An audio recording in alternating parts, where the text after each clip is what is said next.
Časopis Cháron uvádza hororovú poviedku s názvom Zmena je smrť. Napísal Tomáš Slobodník, číta Andrea Farkašová, zvučka Tomáš Farkaš. Cvak, cvak, cvak, ozývajúce sa do ticha temného koridoru je vítanou zvukovou obmenou oproti ostrým prásk, prásk, prásk, ktoré v rýchlom slede ešte pred chvíľou štekala moja nová M1911. Žiaľ, popri cvakaní počujem aj mľaskanie, čo znamená, že som tú prekliatú beštiu stále neskolil. S tmy zacítim závan a inštinktívne uskočím do strany. Tam, kde som mal iba pred sekundou torzo, pretne vzduch štíhla dievčenská paža s dlhými pazúrmi. Dokončím rotáciu v úkroku, prenášam váhu na prednú nohu a siaham za opasok po ďalší zásobník. Posledný. Nápady mi dochádzajú rovnako ako strelivo. Zásobník poľaky vklzne do rukovete a záver s kliknutím vtláča najvrchnejší náboj do komory. Ostáva mi ešte 8 pokusov. Z tmy proti mne tentoraz vyrazí kostený bodák, ktorému sa len tak vyhýbam vrhnutím vzad. Zase zmenila podobu. Nasleduje dlhý let a tvrdý dopad na chrbát, ktorý mi vyráža dých. Nohami sa panicky odsúvam od schodov po vlhkej dláške čo najďalej od nebezpečenstva. Pálenie na líci mi prezrádza, že som sa neuhol s takou rezervou, ako som si sebavedome myslel. Pán Rogers, môj galantný a vždy trochu pripitý barbier, si zase raz zapýta viac než predtým. Vraj, každá jazva pri holení zdržuje. Tá potvora mi úplne skazila deň. Prásk 8. Dvere na skromnom príbytku sa s praskotom hromu rozleteli. Mohol to byť výchor, no ďalší záblesk v nich vykreslil siluetu vyziabnutej postavy. Handry na mužovi iba viseli a trepotali sa vo vetre. Keď som sa prizrel bližšie, spoznal som tú tvár. Nemohol som veriť vlastným očiam, tým istým očiam, ktoré otca už 100-krát oplakali, keď z frontu po 3 rokoch prestali prichádzať jeho listy. Sľub, že bude písať každý týždeň, dodržiaval priam religiózne, až sa jedného dňa náhle odmlčal. Odvtedy uplynul asi rok, od konca vojny presne 3 mesiace. A teraz stál vo dverách. Bez pohybu. Pomaly natočil hlavu k nám a kútiky sa mu rozšírili do meravého úsmevu. Keby som bol dieťaťom, ktorým som bol, keď som ho videl naposledy, hodil by som sa mu do náručia. No ako čerstvo dospelý muž som k nemu obozretne vykročil a mladšiu sestru s mamou inštinktívne pažou posunul za seba. Očami freneticky lietam po priestore a snažím sa zamerať čokoľvek, čo by mi mohlo pomôcť. Stále ležím na chrbte, z ktorého pri každom nádychu vystreľuje bodavá bolesť do hrudníka. Do ryti. Prasknuté rebro je to posledné, čo teraz potrebujem. Vyvalený na spodku schodiska za sebou zahliadnem otvorené dvere do ponurej miestnosti. Nohami sa rýchlo posúvam po chladnej hematitovej dláške. Železité žily v kameni sa pod svetlom ligocú ako tepny pulzujúce krvou. Zlovestné ručanie z tmy sa blíži, cítim opäť závan vetra. Už je na schodoch. Zarazím petu do praskliny v dlažbe a z celej sily sa odsotím.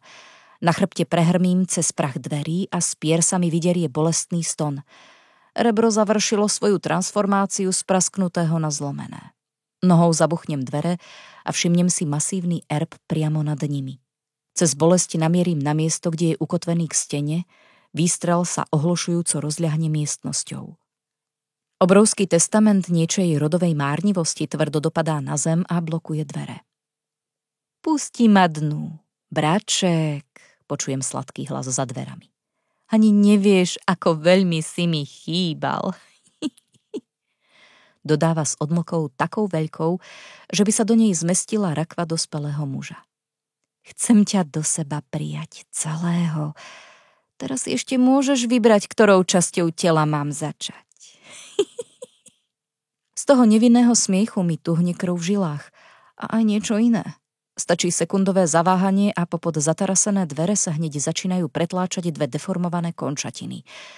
Vydýchnem a namierim. Prásk 7. Keď s nami otec mlčky večeral, v jedle sa iba hrabal, hoci bol kosť a koža.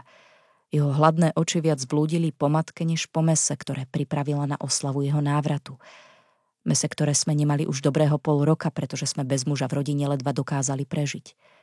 V duchu som sa tešil, že už bude dobre. Hlavne, že sa vrátil. Zmenený to iste. No koho by hrôzy vojny nezmenili?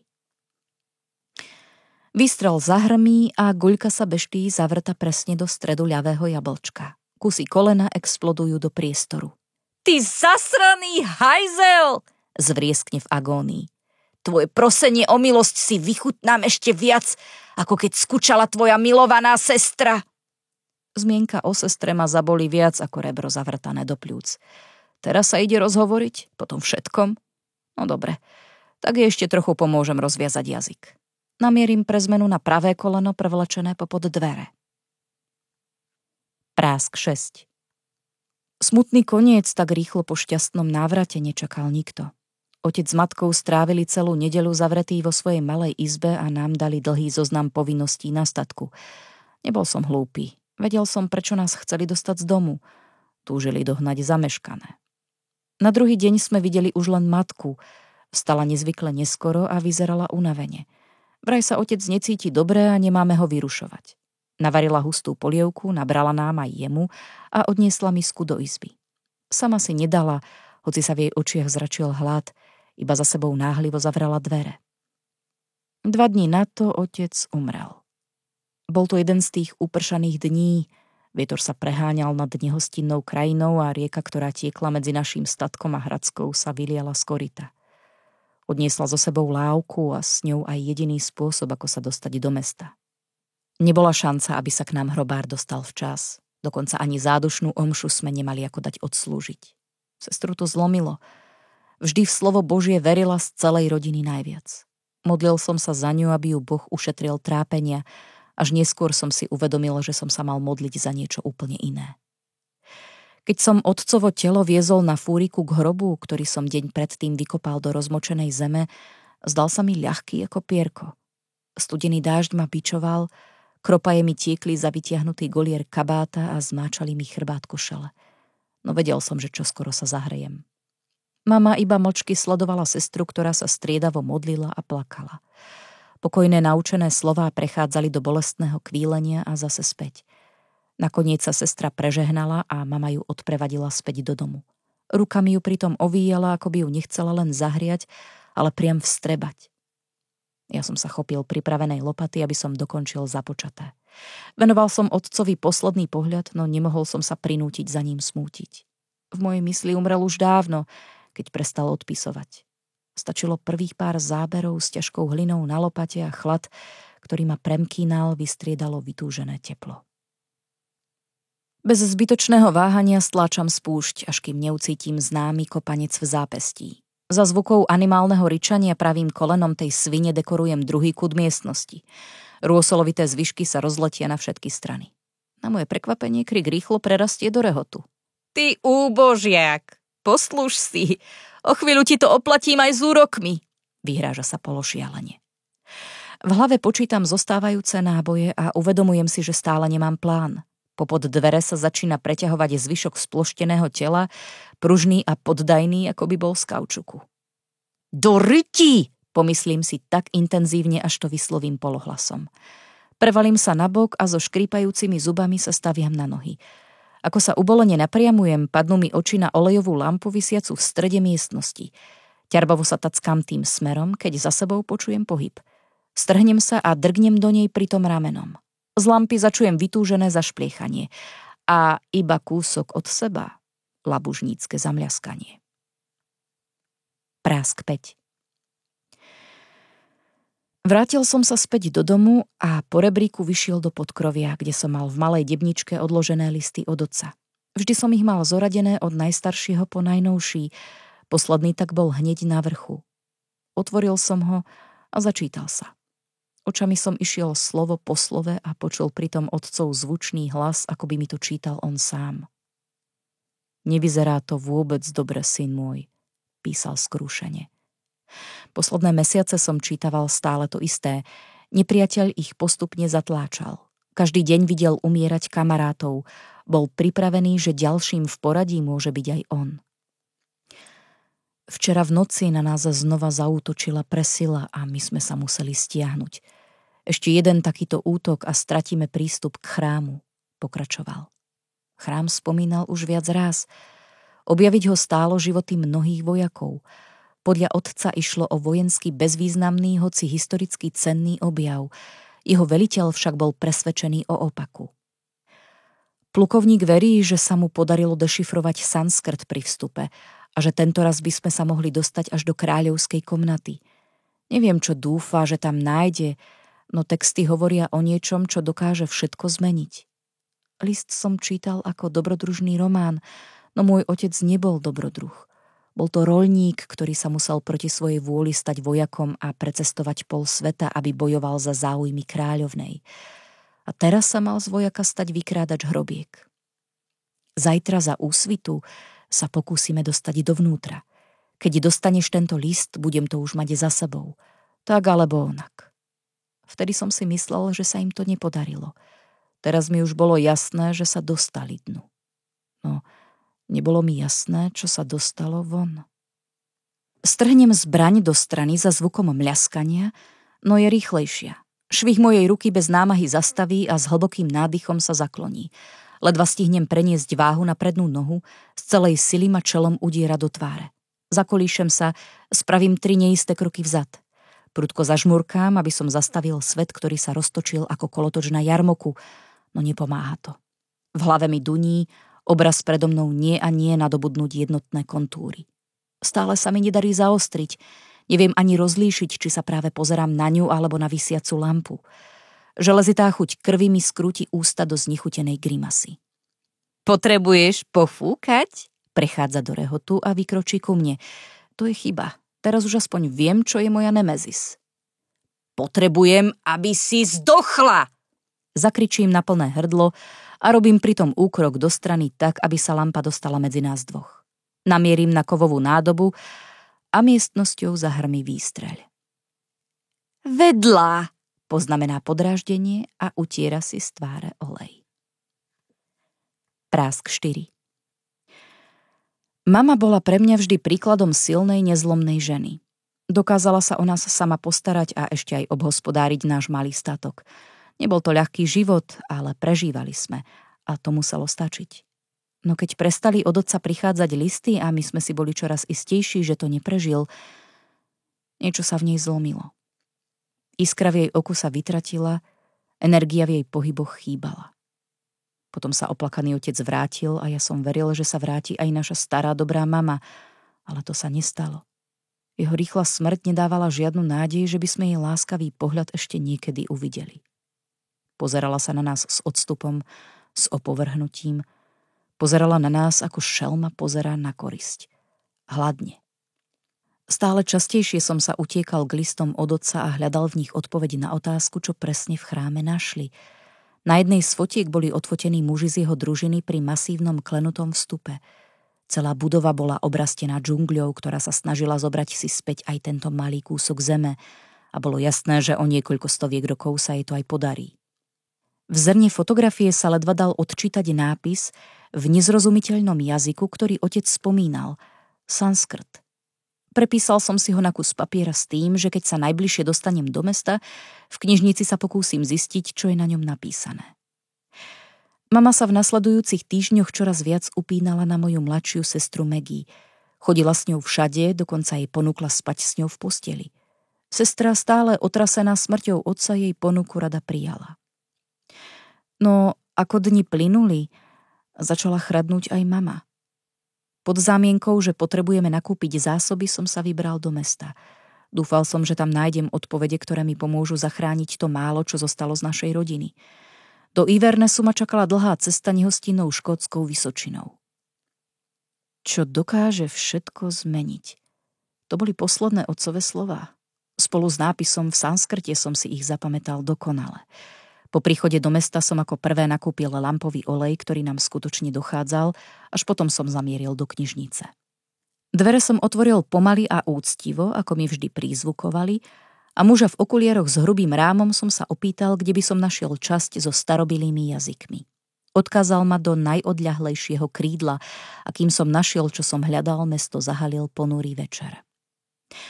Stará kniha v hrubej koži sa venovala skôr pôvodu sanskrtu, než významom jednotlivých slov. Tušil som, že nemám veľa času a tak som zbesilo listoval stranami. Pred očami som mal namemorované znaky.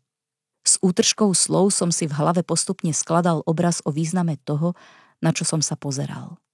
Bolo sklamaním, keď sa nakoniec ukázalo, že ide o takmer doslovný prepis toho, čo otec napísal. Čo sa dokáže na všetko zmeniť.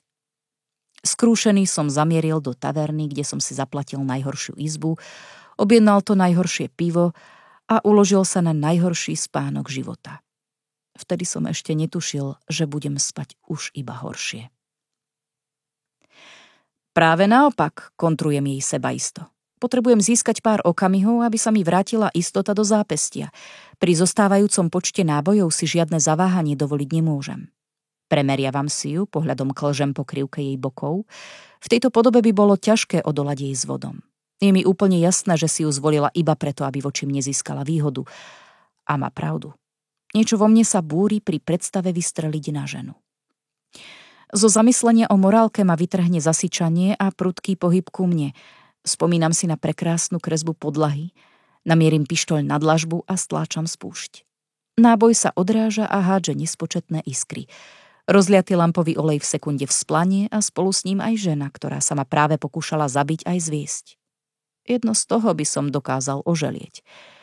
Nech je ako chce, keď na tvári pocitím teplo z tej kvíliacej fakle, s úľavou si vydýchnem. Prásk 3. Môj návrat z mesta bol všetko, len nie šťastlivý. Sestra vybehla z domu a ešte pred dvermi sa mi vrhla do náručia. Rozplakala sa tak, že som jej takmer nerozumel. No stačil mi jediný pohľad cez pootvorené dvere a zbadal som na posteli bezvládne telo mamy. Vraj sa utrápila k smrti. Chlácholil som ju a hovoril, že tu pre ňu vždy budem. Že na tom sa nikdy nič nezmení. Voviedol som ju dnu a mocne objal. Trochu sa upokojila a sťažka vydýchla. Oprela si hlavu o moju hruď a ešte raz zavzlikala. Potom sa ku mne pritisla panvou. Pokúsil som sa ju odtlačiť, no jej objatie sa zmenilo na zovretie. Pohyb panvou zopakovala a pridala slastné vzdychnutie. Zoprel som sa a odsotil som ju celou silou. Zapotácala sa a padla na dlášku. Keď zdvihla pohľad, zračil sa v ňom hlad. Poď, budeme sa hrať na ocka a na mamičku. A mamička potrebuje utešiť, vyšlo z nej nežným hláskom. Ty nie si Maggie, slabikoval som ako obarený. Až keď som tú vetu vyslovil, úplne som si uvedomil, čo som povedal. Môžem byť, čím len chceš, odpovedala mi koketne. Nemáš rád mladé dievčatka? To je najmenší problém, vykročila ku mne. Za zvukov mľaskania a pukania chrupaviek začala meniť podobu. V panike som spätkoval a rukami šmátral okolo seba. Potreboval som čokoľvek, čo by som vedel použiť na obranu. Chrbtom som drgol do zapálenej lampy na podstavci. Zovrel som chladnú kovovú tyč do rúk a zahnal sa ňou. Horúci olej vzblkol a zahalil tú vec do syčiacej prikryvky bolesti. Ty biedný červ! Myslíš si, že ma zastavíš? Som nesmrteľná bojovníčka. Ničiteľka svetov. Nečakal som, kým dokončí výpočet svojich úspechov. Vytrielil som k dverám na druhom konci miestnosti. Ťažký batoh s olejom som zhodil z pliec. Nádoby v ňom sa roztrieskali, dlášku pokrylo jazero črepín a ohňa. Vonku mi do pľúc vrazil chladný vzduch, no nedbal som na nič. Utekal som cez pole a oblohu za mnou začali osvetľovať plamene z domu, ktorý sa zmenil na fakľu. Cez dvere von sa vypotácala horiaca postava. Na plné pľúca ručala: Nájdem si ťa! Sálavé teplo na chrbte postupne slablo, ako som zo všetkých síl trielil do lesa. Nemalo zmysel obzerať sa. Ostávalo mi už len utekať. Postava pred mojimi očami mekne a deformuje sa. Sťahuje zo seba horiaci povrch ako kožu z prevareného mlieka a hádže ju na zem. Zápach spáleniny mi naplňa nozdry. Zvyšok hmoty sa začína znova formovať, nadobúda ženské kontúry pre zmenu so 4 hornými končatinami. Otáča sa za mnou, čo mi napovedá, že čas na vedecké pozorovania uplynul a nadišiel čas utekať o život. Vzhľadom na prepichnuté pľúca a neustále krvácajúcu ranu nad okom je to skôr tragický, pomalý ústup. Posledné zvyšky z rozliatej lampy dohárajú a miestnosť sa ponára do nepreniknuteľnej tmy. Snažím sa dýchať zhlboka, aby som lepšie počul, čo sa deje okolo mňa, no bolesť v boku je neznesiteľná. Pomedzi vlastné stony počujem kroky. Už nie sú také ľahké a uvoľnené. Miestami sa blížia, miestami sa vzdiaľujú. Srdce mi ide vyskočiť z dolámaného hrudného koša. Vtedy si to uvedomím. To nie je hľadanie. To je hra predátora s korisťou. Tak sa teda zahrajme, pomyslím si a odhodím baret z hlavy kúsok od seba. Kroky okamžite zrýchlia a zamieria za zvukom. Zastanú a miestnosťou sa rozhodí absolútne ticho. Namierim zbraň smerom, kde zastali a odhadujem, kde sa asi beštia nachádza. Ruka sa mi chveje. Ticho pretne mľaskavý chichot. Stále odmietáš? Bojuješ? Čím skôr mi dovolíš prijať ťa, tým menej budeš trpieť. Chvastá sa. To mi dáva dosť indícií, aby som namieril presne na zdroj zvuku. Príjmi toto, oceknem a miestnosť osvetlí záblesk zo 45-ky. S hrôzou zisťujem, ako blízko je. Prikradla sa ako mačka za myšou. 4 končatiny pripravené už ma zdrapnúť. A potom jej náhle exploduje ľavé oko, do ktorého vniká tučný olovený projektil. Slis sa rozprskne do tmy a kropí steny. V ušiach mi zvoní, inštinktívne sa zbalím do klbka, aby som sa rýchlo odroloval do strany, no je neskoro. Hodí sa na mňa a vytlačí mi z pľúc všetok vzduch, ktorý ich opúšťa s dlhým sikavým stonom. Prásk 2. Niekoľko dní som sa túlal Vysočinou. Za dňa som utekal, vyhýbal sa civilizácii a rušným cestám, v noci sa zakrádal do maštalí a spal s dobytkom, či sa zahrabával do sena v opustených stodolách. Neustále som sa obzeral, v noci sa nepokojne prehadzoval a strhával pri každom šuchnutí. Ak som náhodou tvrdšie zaspal a nezobudil ma náhodný zvuk, zobudila ma nočná mora. Nevyspatý, vyselený a mierne paranoidný som vkráčal do Ivernesu. Potreboval som nájsť pomoc. Zamieril som do taverny, kde som mal v pláne vyprosiť si čosi pod zub a byť v bezpečí davu. No len čo som otvoril dvere a prikračal k baru, pocitil som na sebe pohľady väčšiny osadenstva. Vrava utíchla a barman drgol do jedného z 2 policajtov zabratých do družného rozhovoru. Keď na mňa pozrel, oči sa mu rozšírili hrôzou. Podpaľač! Skríkol. To na mňa spoľahlivo upriamilo pozornosť zvyšku taverny. V mene zákona ťa zatýkame za podpaľačstvo a bratovraždu, prehlásil dôrazne druhý a už vyťahoval obušok spoza opasku. Rýchlo som vyhodnotil, že argumentácia v tomto prípade nie je správnou cestou. Potreboval som okamžite vypadnúť von, no štamgasti okolo mňa začali tvoriť hradbu. Vrhol som sa na dlášku a preklzol popod nohy jedného z nich. Pokračoval som kotúľom popod stôl, vyskočil pri lavici na druhej strane a s trojnásobným zakopnutím sa hnal k dverám. Mocného drevorúbača som obišiel otočkou a ramenom odrazil vyschnutého námorníka, ktorý sa po mne zahnal pažou, dekorovanou morskými pannami. Unikol som do tmy mesta, ktoré sa pomaly ukladalo na noc. Opustením taverny sa môj útek ani zďaleka neskončil. Zburcovaní boli snáď všetci policajti zo širokého okolia. Zbesilo som trielil tmavými bočnými uličkami, ktoré páchli močom a hriechom. Srdce mi búšilo ako splašené, v diaľke som počul pokriky mojich prenasledovateľov, ktorí sa snažili skoordinovať. Zahol som za ďalší roh a ocitol sa z očí v oči mladému policajtovi, ktorý práve podriemkaval opretý o múrik namiesto toho, aby sa ma pokúšal zabiť. To sa zmenilo, keď precitol a uvedomil si, na koho sa pozerá.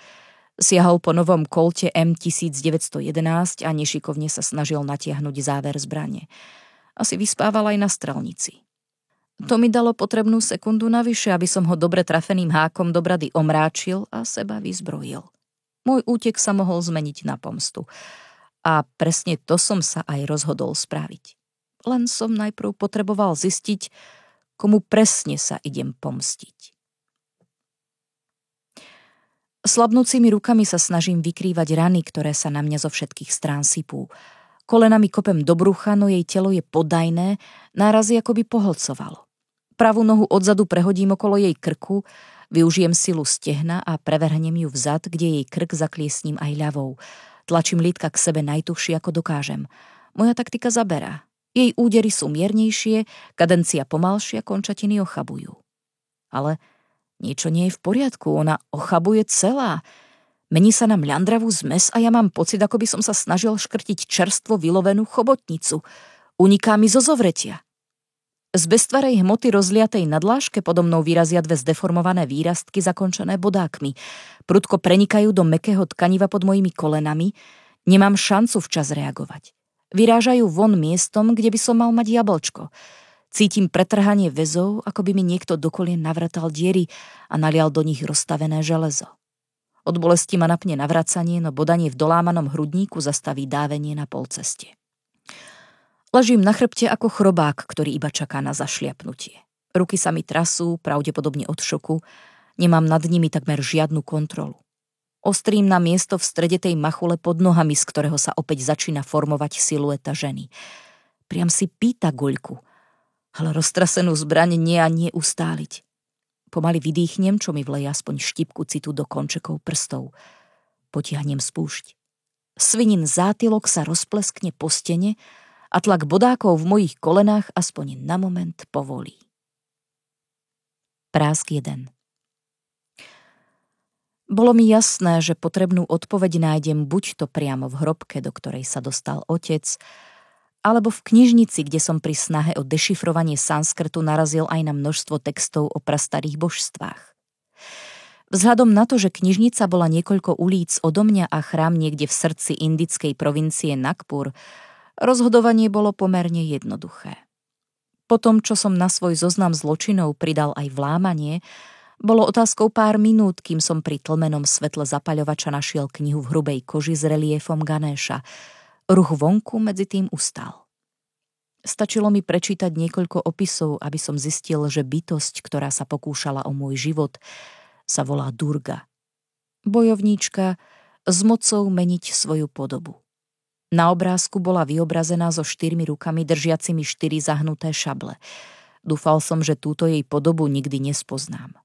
Kúsok odo mňa vrzla podlaha. Ochranársky som objal otvorenú knihu a šuchol sa pod stôl. Vykúkol som a v matne osvietených koridoroch knižnice zahliadol známu postavu. Otec. Viem, že si tu, prehovoril hlasom, ktorý mi pripomenul detstvo. Poď von, len sa s tebou potrebujem pozhovárať. Podoba bola taká dokonalá, až som bol na sekundu v pokušení naozaj sa ozvať. Namiesto toho som zaspätkoval hlbšie pod stôl a snažil sa narýchlo v knihe nájsť čokoľvek, čo by mi mohlo pomôcť. V chvate som sa stihol dočítať iba toľko, že Durga svoje obete nepotrebuje iba na to, aby na seba mohla vziať ich podobu, ale aj, aby im vzala ich životnú silu. A kto potrebuje životnú silu brať? Ten o ňu môže aj prísť. Nechceš sa radšej zoznámiť osobne, ako si o mne iba čítať? Pokračoval odrazu iný tón. Bude stačiť podanie ruky? Opýtal som sa a otočil za hlasom. Stála tam, tá podoba bola dokonalá. Pozerala na mňa nevinnými očami a usmievala sa. Pomalými krokmi sa blížila a natiahla ku mne ruku. Nejako musíme začať, odvetila s chichotom. Teší ma! Skríkol som na plné hrdlo, vytasil spod svetra pištoľ a začal do jej hrudníka vyprázdňovať prvý z 2 zásobníkov, ktorý sa mi podarilo vypožičať od policajta. Do ryti! Uvedomil som si, ako som opakovane stláčal spúšť. Teraz sa sem nahrnú fízly z celého okolia. Utiecť von neprichádzalo do úvahy, tak som pomaly ustupoval ku schodisku do podzemia, ktoré bolo za mnou. Celá knižnica bola pôvodne súčasťou opáctva a spoliehal som sa na to, že dolo sa budú nachádzať katakomby prepájajúceho so zvyškom mesta. Spätkoval som po kamenných schodoch, no drobná postava iba zastala na mieste a zabodávala do mňa uhrančivé oči. V tvári mala zrazu ten hladný pohľad. Systémom krok výstrel som zostupoval až dolu k dverám do jednej z podzemných miestností, keď zbraň náhle prestala štekať a ozvalo sa cvakanie na prázdno. Potreboval som nový plán. V ruke cítim chladníkov zbrane a v duši plameň hnevu. Na rozdiel od pochodne môjho života horí čoraz jasnejšie. Zrak sa mi zafarbí na červeno, adrenalínový rauš potláča bolesť do úzadia. Zhodím zo seba mľandravé telo a po lopatkách sa snažím dostať ďalej. Rýchlo si uvedomím, ako zúfalo musím vyzerať. Tvoj otec hľadal slúžku, ozve sa zvučný ženský hlas. Opäť sa pozerám na Durgu zhrbenú a unavenú. No našiel bohyňu. Možno ťa poteší, že o život neprosil. Neviem, či bol taký odvážny, alebo iba pochopil, že by mu to aj tak nepomohlo. Ťažkým krokom sa došuchce ku mne. Chcem ju poslať do pekla, ale vzmôžem sa iba na chrčanie a kašľanie. Čo sa deje? Zlomila som ti srdce? Bosú nohu mi položí na hrudník. Ťažko vydychuje. Zjavne nie dostatočne, ale tomu viem pomôcť. Dokončí zamyslenie a prenesie na nohu viac váhy. Prasknuté rebro ma pichá do srdca. Pravidelný tep sa mení na sporadické zášklby, lapám po dychu. Cítim, ako mi vnútro s každým úderom zaplavuje teplo. Končatiny mi ochabujú a padajú vedľa tela, ako by som ležal na slnkom zaliatej lúke. Som už iba dobytou, poddajnou hmotou, ktorá, na rozdiel od mojej nemézis, nedokáže zmeniť tvár naspäť. Uvedomenie, že viac nedokážem bojovať, je oslobodzujúce. Durga sa ku mne blíži po štyroch. Dáva mi bosk na čelo. Konečne. Šepne takmer lásky plne. Jej bosk je príjemný, chlácholivý. Ľahne si na mňa a jej podoba postupne stráca tvár. Mení sa na hmotu, ktorá sa na mňa lepí, obaľuje ma, preniká cez šaty na pokožku a chladí. Už sme spojení od chodidiel až po hrudník. Pozerá mi do očí a hladí ma po líci. Vidíš, že to nie je také zlé? Šepká. O chvíľu bude po všetkom. Prosím, zastonám v agónii. Iba sa usmeje. Ako si želáš. Aj zvyšok jej tela stratí tvár a cítim, ako sa chladivá vrstva rozširuje. Zalieza pod oblečenie a do záhybov môjho doráňaného tela. Už mi pokrýva takmer celé ruky, aj hlavu. Slastne privieram oči a hmota sa mi vlieva pod viečka. Vyplňa všetky čiary v ubolených dlaniach, vteká mi do nosa. Chlad mi pokrýva pery a dostáva sa mi do úst. Skap už konečne! Dokončím vetu posledným výdychom a potiahnem spúšť zbrane, ktorá mi ešte vždy mierí na spánky.